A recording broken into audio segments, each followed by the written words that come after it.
Время не бывает просто нейтральным фоном искусства. Последнее всегда символически выражало и преображало в себе историю с откровенностью, неведомой никаким самым точным документом. И, быть может, наиболее причудливой и живописной эта художественно-историческая откровенность была в России. Предреволюционное десятилетие – прекрасная эпоха России, ее серебряный век были периодом расцвета стиля модерн и символизма. Мысль, естественно, притворялась в искусство, а искусство в мысль, открывая рубеж вечных символов и тайн бытия. С годами крепла уверенность в том, что великая сила красоты должна стать творчеством жизнестроительным, активно совершенствуя окружающий мир. Архитектура русского варианта стиля модерн полна контрастов реальности и грезы.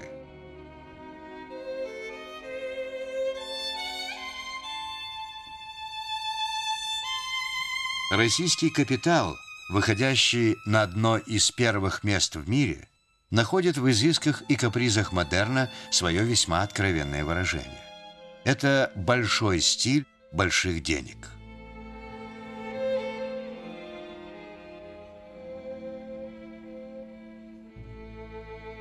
В таких очагах русского модерна, как Абрамцево, сложились целые архитектурные островки, феерически сказочные, фольклорные по своему декору.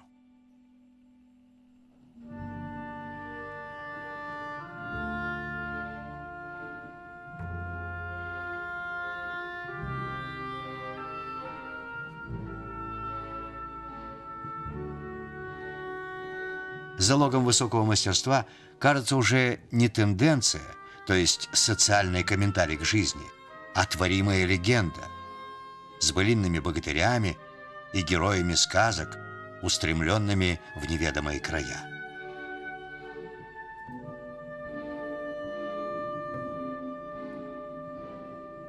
Даже религиозное искусство с его строгими византийскими канонами впитывает черты модерна, где церковный устав соседствует с романтической грезой.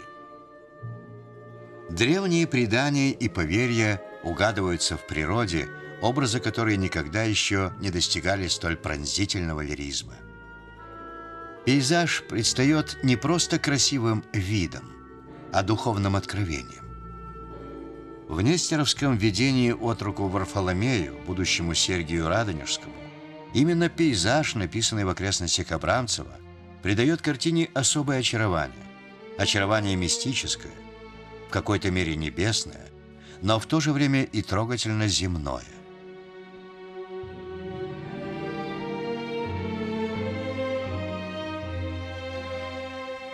Этот лиризм достигает апогея в полотнах Исаака Левитана. Его мотивы, при всей их поэтической, даже музыкально-поэтической возвышенности, вполне достоверны и типичны. И лирика эта не только радует глаз, она включает в себя подвижную гамму чувств, то радостных, то скорбных.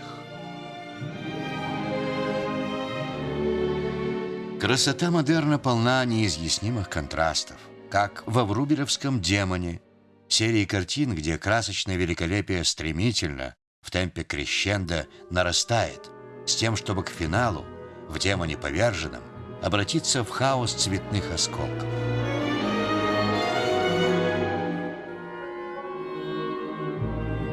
Новый стиль в равной мере ласкает глаз и остро будоражит сознание.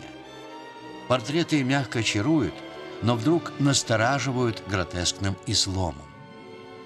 Сквозь тело внезапно просвечивает скелет, а сквозь лицо — череп. Художественные произведения буквально набухают декоративной роскошью. Новое искусство упоительно цветет.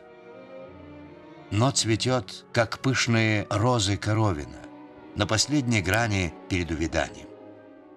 Или даже по ту сторону этой роковой черты, как у Борисова-Мусатова.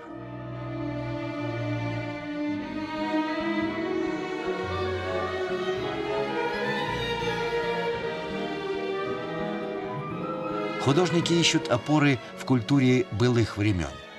Однако и там, в воссозданном прошлом, царит не классическая ясность, а смутный дух трагического маскарада.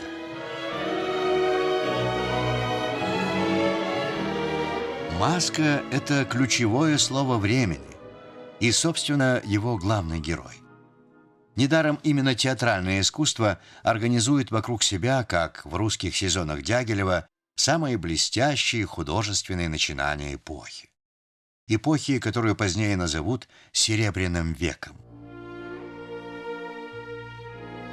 В образах вновь, как и в XVIII столетии, доминирует тонус театра жизни, лукаво скрывающего ту границу, где кончается искусство и начинается реальность.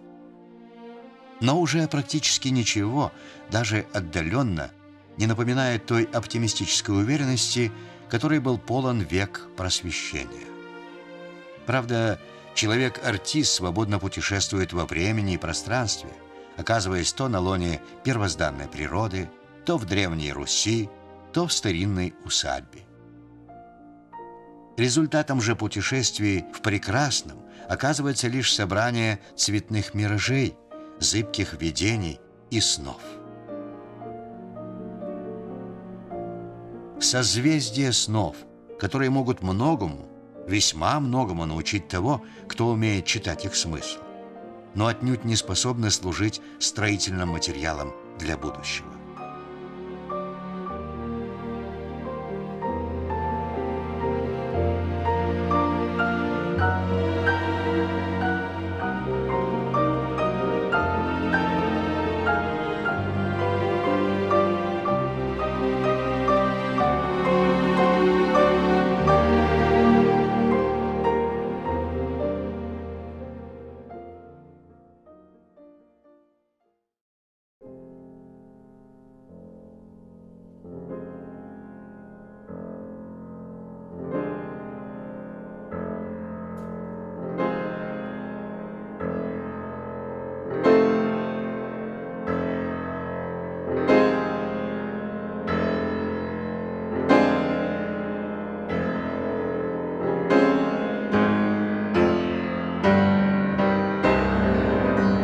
Первые десятилетия XX века в России произошли, как известно, целых 3 политических революции. Но еще больше переворотов было в сфере искусства. Причем начались они сразу же после Первой исторической революции, после восстания 1905 года. Именно в этот период громко заявил о себе русский художественный авангард. Сперва у мастеров «Голубой розы». Прежняя традиция модерна, вроде бы следует привычным путем, блуждая среди грез и видений. Но вглядимся пристальней и увидим резкий поворот. В картинах происходит по сути то же, что в поэзии Александра Блока, где мистическое действо, теургия, как любили говорить в ту пору, оборачивается кукольным балаганчиком. Волшебное зрелище рассыпается, словно погасший фейерверк. Живописная плоскость рождает образы буквально у нас на глазах, превращаясь в рабочую мастерскую, куда запросто можно войти. Войти с улицы, буквально из толпы. Недаром художники теперь так ценят народный примитив, лубок, расписную вывеску, даже заборные надписи и рисунки. Возвращаясь к миру простых и грубых вещей, авангардное искусство гордо утверждает независимость или, как говорили футуристы, самовитость своего языка.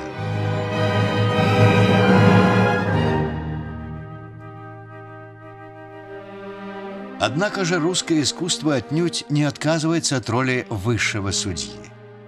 Не ограничиваясь чистым созерцанием, оно по-прежнему вершит суд над жизнью. И вынесенный приговор оказывается весьма суровым. Святая Русь в ее земном облике рушится на глазах, подобно тому, как рушатся московские храмы в красочном землетрясении картин Лентулова.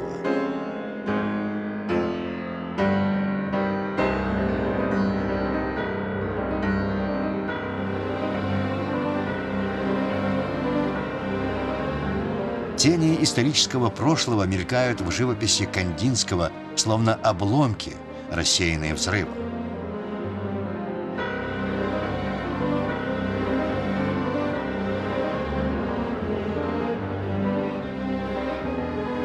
Но авангардное искусство действует все же скорее не как взрыватель, а как, по словам философа Сергея Булгакова, мировой сейсмограф. Оно пророчествует, подобно крылатым часам на картине Марка Шагала. Тем часам, что отмеряют последние сроки. Самым же монументальным свидетельством времени стал «Черный квадрат» Казимира Малевича. Это, по словам автора, лицо современного дня, которое не исчезнет в пыли столетий.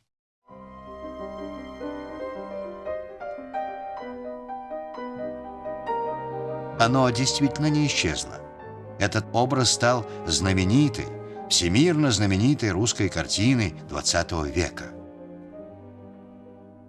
Византийская Русь дала миру Троицу Андрея Рублева. Новая же Россия — черный квадрат Малевича. Ничего более не схожего, более контрастного не придумаешь. Лишь одна общая мера роднит оба произведения. Это высшая мера художественной честности.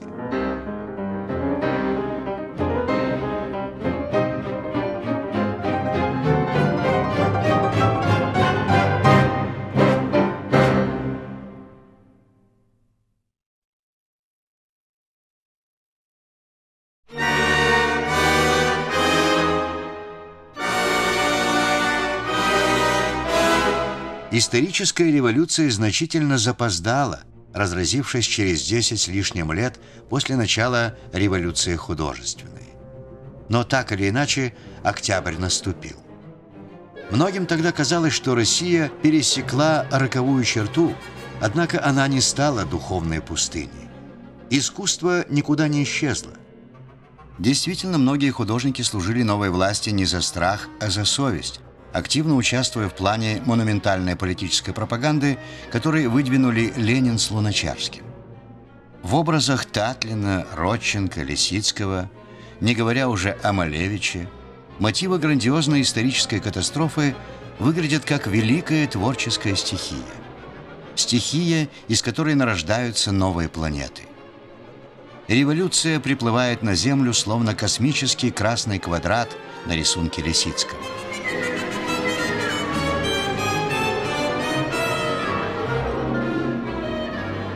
Однако при всем своем левом энтузиазме авангардное искусство отнюдь не раболепствует, в лучших своих образах оставаясь свидетелем достаточно строгим и независимым.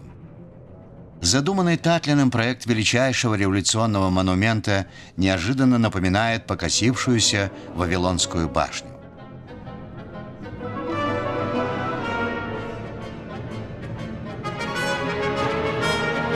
Символика кристаллических фантазий Филонова будоражит ум своим тревожным двусмыслием. Его мировой расцвет предстает скорее мировым окаменением.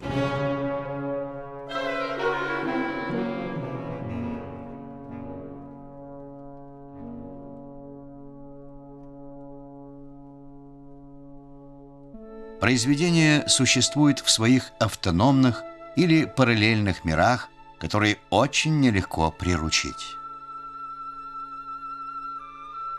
Прошлое вроде бы решительно отвергалось, но оно все равно оживает в массе поэтических образов, авторы которых любуются символами русского православия либо просто патриархальным сельским пейзажем.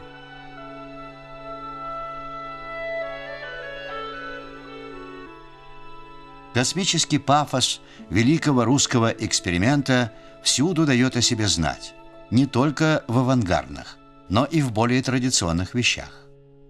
Но свобода искусства предполагает его многозначность. И в самых простых мотивах, как в красной, кроваво-красной мебели Фалька, порой проступает острый трагизм. Или, иными словами, чувство трагического времени, его критическая красота.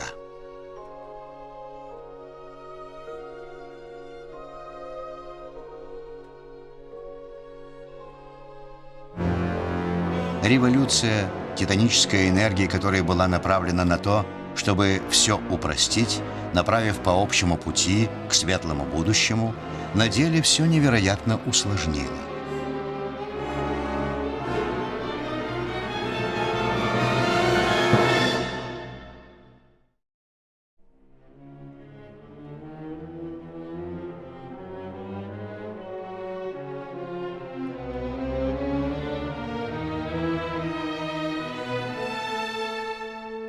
Провозглашается новая экономическая политика. Политика в сравнении с прежним военным коммунизмом более либеральная. Власти высказываются за свободное соревнование различных группировок и течений в культуре. Однако, вопреки подобным декларациям, крепнет цензурный механизм, все более ограничивающий творческую мысль. Критическая и сложная красота, красота, наводящая на тревожные думы, расценивается как недопустимое, как тогда выражались, подмигивание классовому врагу. Официально поощряются картины с плакатной четкостью, выражающие генеральную линию партии.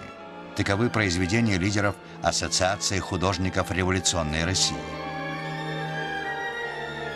В самом рычании этой аббревиатуры «АХР» слышится непримиримость к идейному инакомыслию. У советской власти пока нет безусловных фаворитов. Ахровцам с их ориентацией на традиционную картину в духе передвижников противостоят авангардисты, учредившие левый фронт искусств. Их лозунги производственного искусства, призванного идти на смену картине, активно воплощаются в жизнь, приводя к расцвету современного дизайна.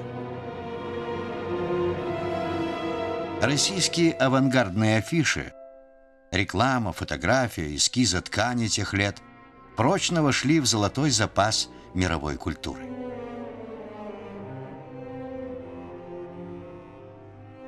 Не менее впечатляют и успехи новой архитектуры. Тогда казалось, что именно в ее строгих и четких формах нагляднее всего угадываются контуры завтрашнего дня или, как писали в газетах, зримая поступь социализма.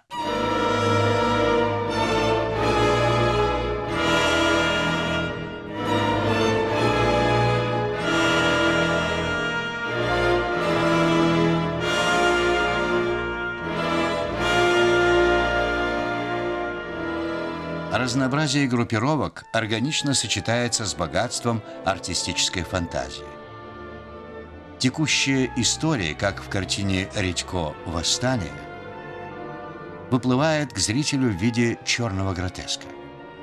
Столь же мрачными зачастую предстают и индустриальные мотивы, скорее перемалывающие человека, чем, как полагалось по марксистской мифологии, героически возвышающие его.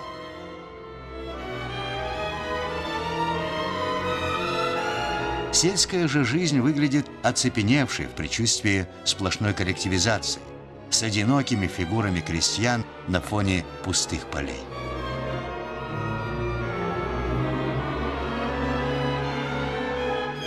Даже во вполне лояльных образах нет-нет да проглянет театральная ирония, наглядно подвергающая сомнению окружающий мир и его героев. Не следует угадывать здесь, следуя официозной критике, какую-то скрытую контрреволюцию. В подавляющем большинстве случаев речь шла об обычных гражданах, занятых художественным трудом, либо даже об энтузиастах нового строя, таких, какими были Платонов в литературе, Лисицкий в дизайне или Филонов в живописи. Однако всякое полноценное, не погубленное агитационными штампами произведение неизбежно наращивало критический потенциал, который постоянно проступал даже вопреки сознательной воле автора.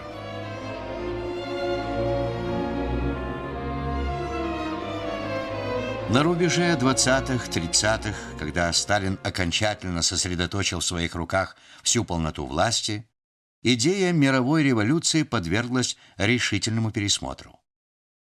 Прежде России отводилась лишь роль детонатора социальных потрясений, которые должны были завершиться на Западе и там найти свой мировой центр. Отныне же таким мировым центром призвана была стать Россия и, соответственно, ее столица Москва.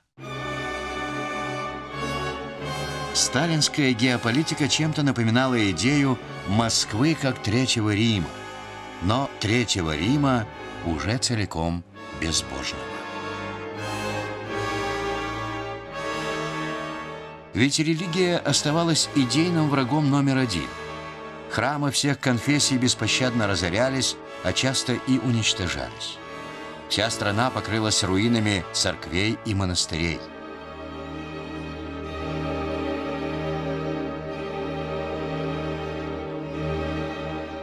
Зато новая архитектура, в первую очередь в Москве, поражала своей пышностью. В этих зданиях проступали реальные контуры Сталинской империи. Империи жестокой, но величественной.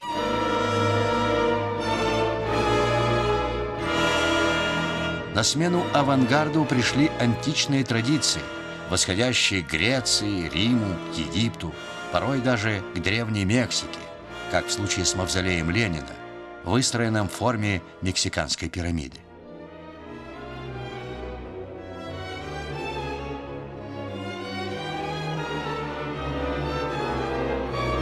Высшим же образцом, а на тот момент и самым высоким сооружением на Земле, должен был стать гигантский дворец Советов.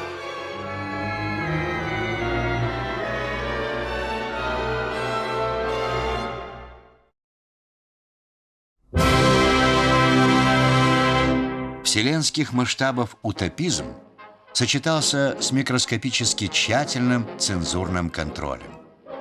Никогда еще искусство не окружалось столь пристальным вниманием.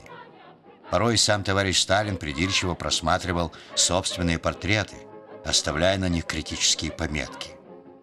Великий вождь и учитель любил искусство большого стиля, монументальное, ясное, незамутненное борьбой разных течений. Поэтому прежние группировки были распущены, и общей нормой провозглашен социалистический реализм.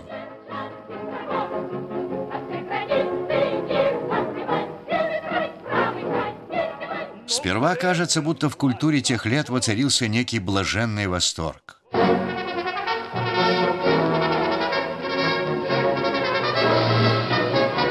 То ли маскирующий подпольный страх, боязнь репрессий и, следовательно, неискренний, то ли восторг вполне натуральный.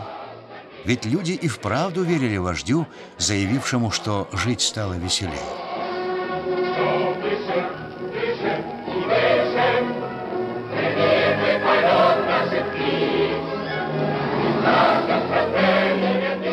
Как было не верить? Ведь лучшим аргументом служило советское искусство, где развернулась мощная агитация за это иллюзорное счастье.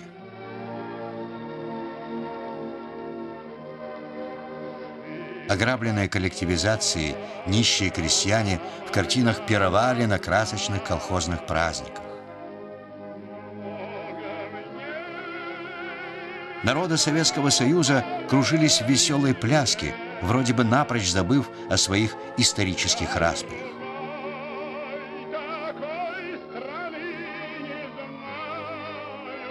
Соцреалистическая интеллигенция нежилась в роскоши, обдумывая партийные директивы.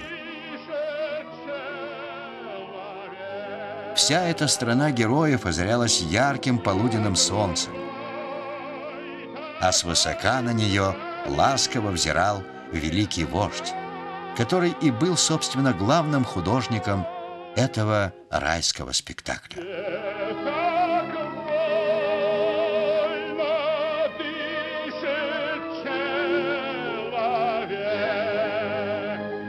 Многие же лучшие вещи тех лет вообще создавались приватно, без всякой надежды на то, что их увидит публика. Так Малевич создавал свой тоскливый и одинокий Красный дом. Как бы художников ни гнали в золотую клетку парадных выставок, они упорно отстаивали свой духовный суверенитет, который мог быть выражен тайным намеком, смутной фантазией, лукавой аллегорией. Либо, наконец, просто образом человека, известного своей несгибаемой честностью. Таков знаменитый ученый Иван Павлов на картине Нестерова, где лишь судорожно сжатые старческие кулаки выдают цену внешнего спокойствия. Так Павел Корин писал портреты для своего реквиема, задуманного как трагический мемориал русского православия. Короче, из художников никак не выстраивалась монолитная армия тружеников резца и кисти, которые бы не ведали никаких тайных сомнений.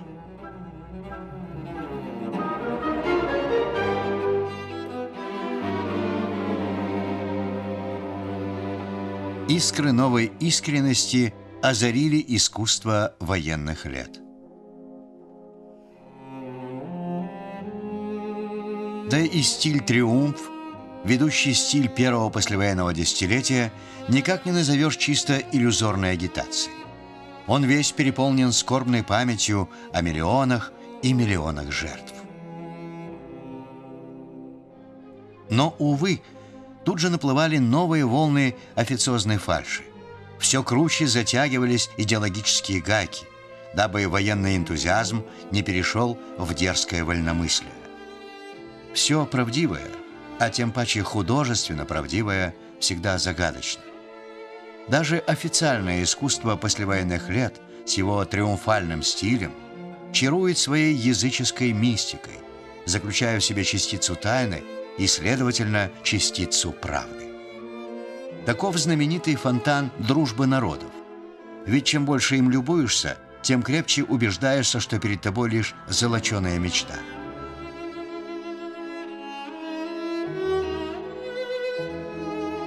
Дороже всего оплачивались не лучшие, а худшие вещи.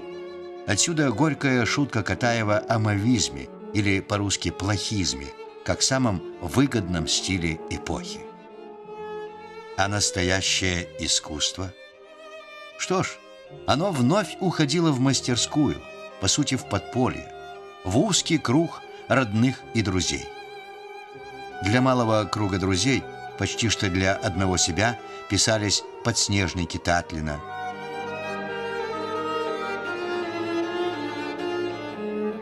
или библейские эскизы Штернберга. Но это не камерные забавы. Это творчество, в котором дышит почва и судьба. В искусстве не прятались. Благодаря ему нравственно выживали. И поэтическая строка Пастернака великолепно это настроение передает.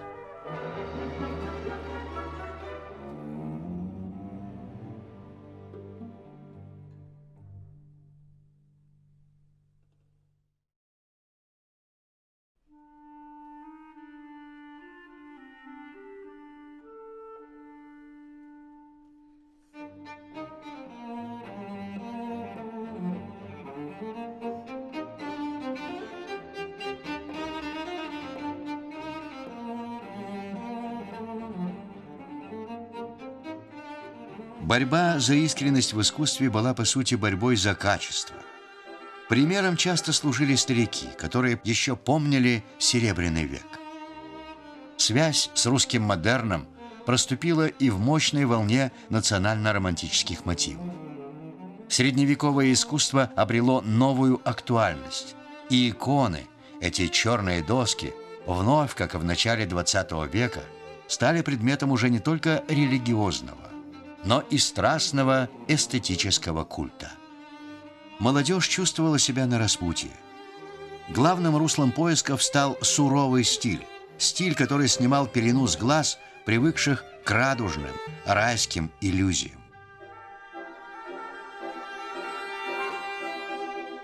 Суровые полотна нередко вызывали зрительский шок и ярость официальной критики. Неофициальное русское искусство, долгие годы замкнутое в стенах мастерской, упорно пробивалось к публике. В нем тоже было немало национального романтизма, но еще более импульсивно-лирического и сказочно-странного. Формировались новые варианты авангардных течений, на которые в период диктатуры соцреализма был наложен строжайший запрет.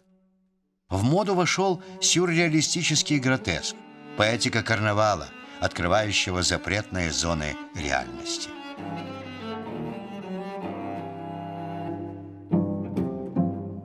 Этот карнавал, сперва подпольный, неофициальный, с годами выплеснулся наружу, воплощая характерные ритмы времени, которое было по-своему сюрреальным. Картины излучали таинственные пророчества. Искусство зримо пересекало какой-то неизъяснимый рубеж, упиваясь мотивами волшебного полета. Полета традиционно сказочного, либо решенного в духе иронического театра абсурда. Так что, когда перестройка началась, казалось, будто она буквально до мелочей предсказана искусством.